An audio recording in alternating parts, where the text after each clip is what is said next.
Hello, everyone, and welcome to the One Man Renegade Podcast YouTube channel. I'm your host, the Honorable Greg B. And to quote Frank Costanza, I'm back, baby. Yes, I have returned from my alternate site. I am back in the One Man Renegade home studios, and I am getting ready to open up a ton of packs, a ton of videos that I'm going to be filming, going back to the regular, hopefully once a day schedule that I was doing so well with before, chaos ensued and things changed, and was at the alternate site and didn't get enough filming done before I realized I was going to be back in time. But anyways, thank you everyone for watching, joining in, tuning in. If you're subscribed already, thank you. I have over 100 subscribers somehow. I don't know how that's still even a thing because I haven't put out videos in weeks.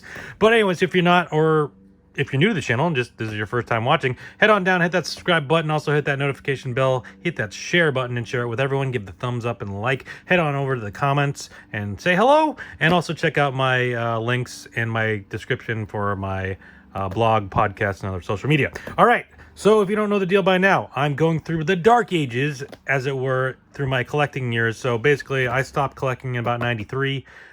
Picked it up here and there throughout the 2000s a little bit, but certainly the 90s, I didn't open any of this. So 1996, we're up to 1996. We've done 94, 95.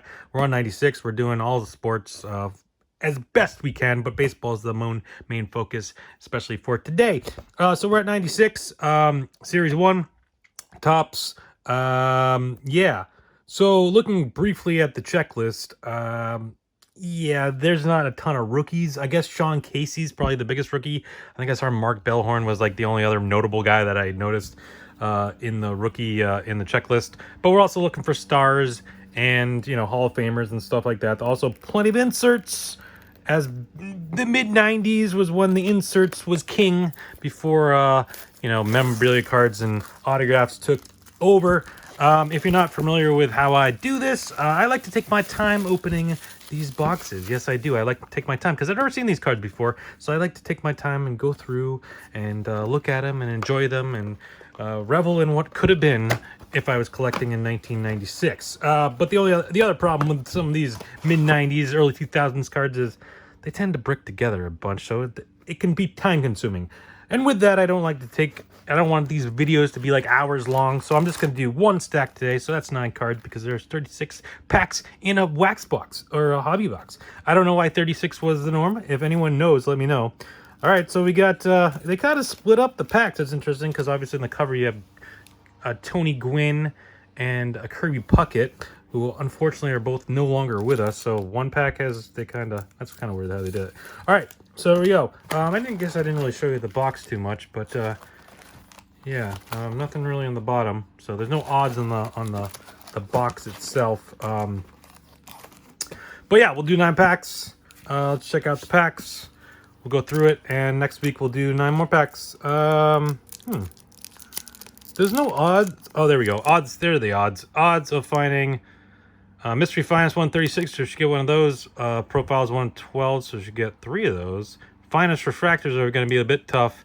The Mantle Commemorative, the Power Booster, we should get one of those. Yeah, so all right, there's 12. What is there? 12 cards per pack. So let's rip it in. Sorry if that took that explanation and took too long to get to the packs. I know some people complain about that. Hey, your intro is too long. It takes forever to get to opening packs. Hey, just listen and enjoy. Life's a journey, not a destination. All right. I know Aerosmith said that in one of their songs. I think they were quoting Emerson or something like that. But both Boston-related stuff, as I am a Boston fan. All right, we got Tony McKnight. Yeah, no idea. We got Star Power Barry Larkin. He's a Hall of Famer, so we'll put that in the Hall of Fame pile. We got Chris Gomez. Let's check out the back of these cards. Typical Topps. Give you a good amount of stats and stuff. So, honestly, looking at these cards, I don't think I've ever remembered opening these or seeing these or anything like that. But we got Mickey Mantle. I don't know if this is this is just the Mickey Mantle card, or this is commemorative set. There we go. So there we go, Mickey Mantle. That's a insert set, I believe. We got Michael Tucker. Yeah, honestly, I don't remember ever seeing these cards before. All right, Michael Tucker. Jim Edmonds, he was a big star for the Angels, and eventually the Cardinals down the line. But back in those days on the Angels, Rusty Greer. No sticking. We got lucky, I think. Brian McRae, Orlando Miller with a Gold Cup card. Sure.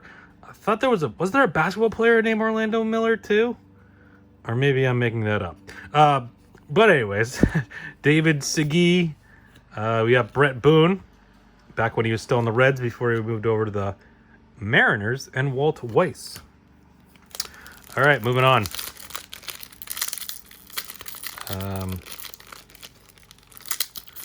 When did Topps switch over from like these kind of packs to like the easier to open? I feel like the current packs are a lot easier to open from Topps. Panini ones are pain in the butt, but all right, we have Paul Wilson. This is what does that say? Future Star. Ah, Future Star. Okay, that's kind of weird how the Future Star cards are so different, but okay. We got Steve Finley. Then we got AAA stars of Bob Abreu, and Steve Gibraltar. Okay. I don't think it's any sort of special.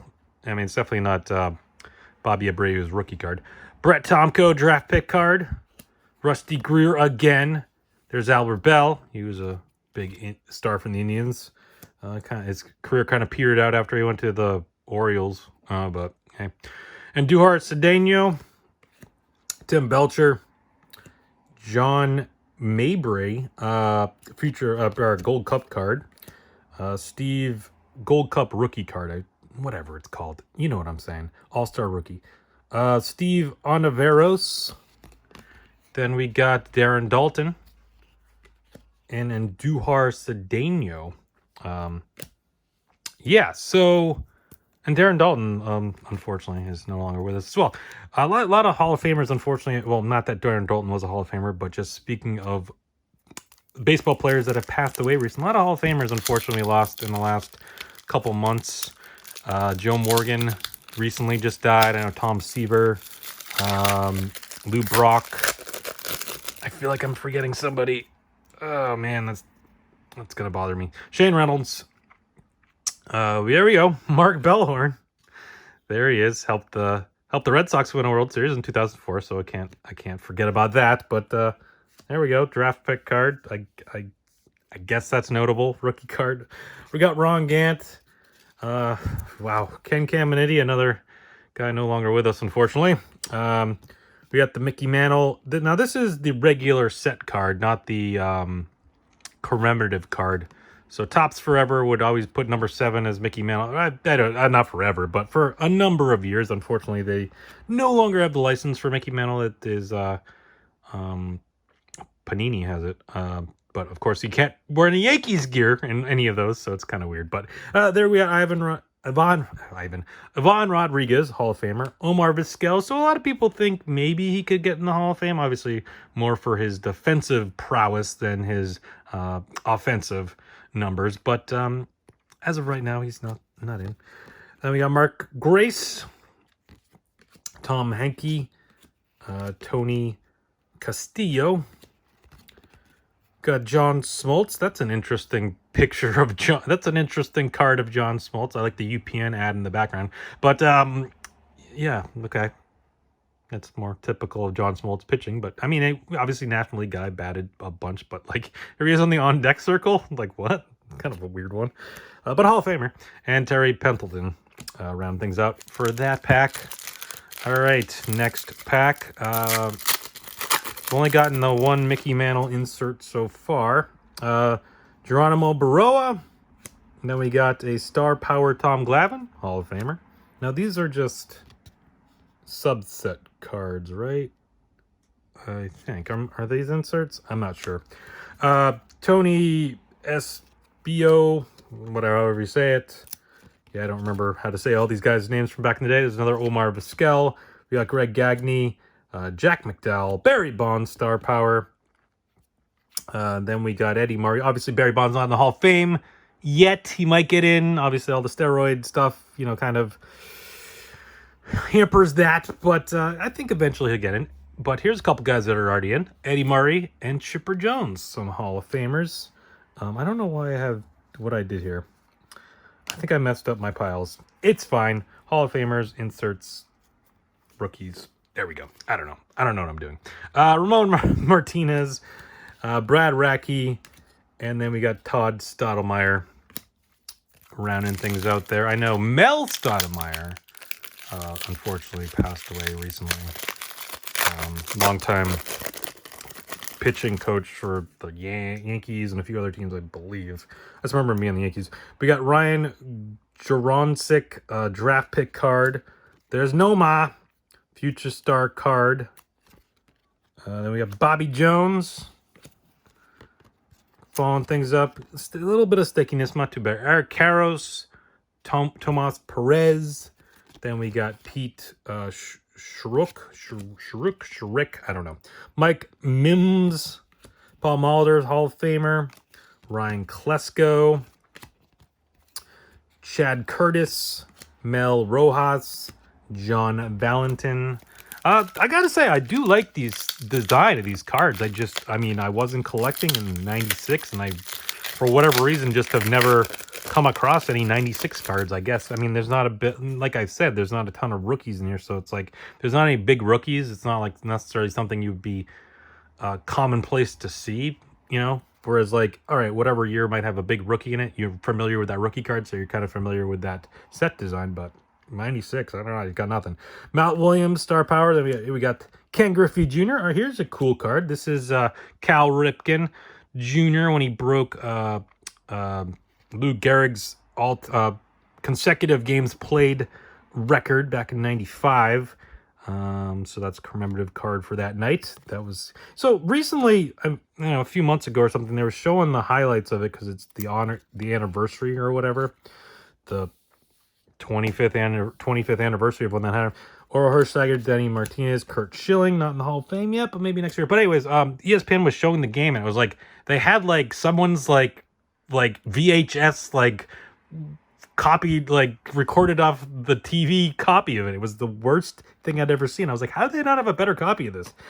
Chris Hoyles, Mike Mussina, Hall of Famer, Stan Javier, Troy Percival, Dan Wilson, and Ovilo, however you say it. And so interesting to note about this set. When I was looking it up. Small set. Only 440 cards in the regular set here. And then this series only has 220 cards, which seems super small for a regular Topps, standard set. Yeah, we got Johnny Damon, future star card. Yeah, we'll throw him up there in the stars. I don't think it's really worth anything, but it's not his rookie. Jared Washburn, draft pick card. Then we got AAA stars of Eric Owens and Butch Hutsky. We got another one of these Mickey Mantle commemorative set cards. Then we got Chris Hoyles, Marvin Freeman, Marty Cordova, All-Star Rookie Cup card. Mark Lemke. We got Gary Gaetti, Brian Jordan, who was a dual sport star, played for the he's on the Cardinals here, but I feel like he played for the Falcons, maybe. I can't remember what baseball or football team he played for. He bounced around to a couple of different teams, I feel like, but yeah, a lot of people talk about Deion Sanders, and Bo Jackson, but a lot of people forget about Brian Jordan. All right, moving on. We got a couple more packs for this round, and then we'll move on to next week and this next stack. All right, we got Esteban Loaiza, Michael Barrett draft pick card, Roger Pavlik, Jared Washburn again, sticking a little bit with Carlos Baerga. Then we got Jim Edmonds again. See, a lot of repeats already. We're only in the first stack. We got Greg Vaughn, Mike McFarland, Vinny Castilla, Kenny Rogers, who died, but not this Kenny Rogers. The other Kenny Rogers died earlier in the year. Steve Onaveros and Otis Nixon rounding things out. All right, one more pack. Apologize for the background noise. There's something going on outside, but hopefully it's not too loud.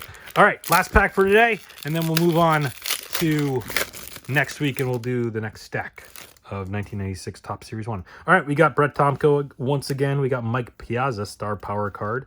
He is a Hall of Famer. We got Roger Clemens, who's not a Hall of Famer. Will he get in? He's in the similar boat as Barry Bonds. A lot of the steroid stuff. A lot of people don't like it, but his numbers are ridiculous, and it'd be hard pressed not to get him in the Hall of Fame. But we'll see what happens. Obviously Pete Rose is another one that's not in the Hall of Fame, and that's not because of steroids, but betting on baseball, and that's a whole other thing. But I don't know. It's kind of hard. It's kind of weird. Greg Vaughn, Dante Bichette, Albert Bell, John Smoltz again, Hall of Famer, Scott Luis, I guess, Mark Leiter, Bernie Williams, Tony Castillo, and we finish things off with Mike Mims. But yeah, Pete Rose, Roger Clemens, Barry Bonds, like they got a ton of the records. Look up the record books and it's like most MVPs, most Cy Youngs, all-time home run leader, all-time hit leader when Pete Rose. And none of them in the Hall of Fame. It's just weird. But anyways, thank you everyone for watching. Sorry for the rambling. I just like to ramble. I like to talk. I like to talk sports. I like to talk sports cards. I like to talk to you. We'll come back next week. We'll do another stack. Subscribe, like, share, all that fun stuff. Thank you everyone for watching, and we'll talk to you next time. Bye.